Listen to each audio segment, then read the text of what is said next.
தாய் தமிழ் உறவுகளுக்கு வணக்கம். சாலையோரம் நின்றிருந்த காரில் பிஷப் சடலம் என்ற தலைப்பில் இந்த காணொளியை நாம் காண்கிறோம். சாலையோரம் நின்றிருந்த காரில் பிஷப் சடலம் என்ற தலைப்பில் இந்த காணொளியை காண்கிறோம். செங்கல்பட்டு மாவட்டம் மதுராந்தகம் அருகே சென்னை ஜிஎஸ்டி சாலை, அந்த சாலையில் ஒரு தனியார் ஓட்டல் எதிர்ப்புறம் ஒரு கார் நீண்ட நேரமாக இருந்துள்ளது.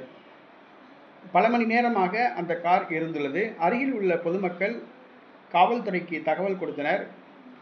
காவல்துறையினர் வந்து அந்த காரை திறந்து சோதித்த பொழுது அடையாளம் தெரியாத ஒரு ஆண் சடலம் இருந்தது.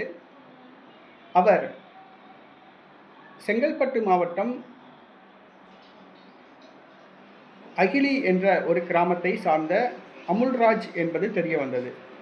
அந்த பகுதியில் உள்ள ஒரு ஆலயத்தை நடத்தி வருவதாகவும், அதாவது ஒரு ஜபக்கூடம் நடத்தி வருவதாகவும், ஒரு சபையை நடத்தி வருவதாகவும், அதன் ஆயராக பிஷப்பாக உள்ளார் என்றும் தகவல்கள் கிடைத்துள்ளன. அதாவது பெந்தகோஸ்தே சபையை சார்ந்தவங்க, இப்போ இண்டிபெண்டன்ட் சபையை சார்ந்தவங்க, இப்போ ஆளாளுக்கு நிறைய பேர் இண்டிபெண்டன்ட் சபையை ஆரம்பிச்சுக்கிறாங்கல்ல. பாஸ்டருக்கு 2 வருஷ கோர்ஸ் படிச்சுட்டு அந்த மாதிரி படிச்சுட்டு ஒரு சபையை ஆரம்பிச்சிருக்காரு. அந்த சபையோட சேர்ந்த பிஷப் அப்படின்னு சொல்கிறாங்க.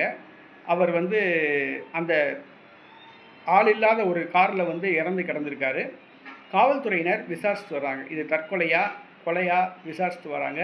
வேறு ஏதாவது கடன் தொல்லையா இல்லை பாலியல் பிரச்சனையா அப்படிங்கிறதுல காவல்துறை விசாரிச்சுட்டு வர்றாங்க.